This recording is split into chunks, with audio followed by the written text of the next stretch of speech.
জয় গুরু।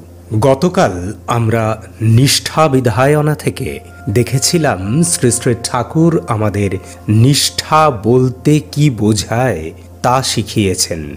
আর আজ আমরা জানব নিষ্ঠাবান হতে গেলে আমাদের কি করা উচিত সেই বিষয়ে। তুমি ইষ্টনিষ্ঠ হও, বাঁচো, সমৃদ্ধ হয়ে ওঠো, তবে তো তুমি মানুষের বরপ্রসূ হতে পারবে। ইষ্টে সক্রিয় সন্ধিৎসাপূর্ণ নিরলস অটুট নিষ্ঠা যেমন, জীবনও সচল তেমন।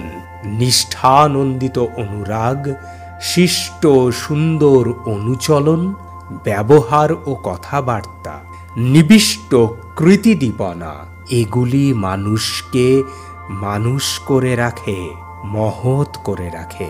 জয় গুরু। বন্দে পুরুষোত্তমম।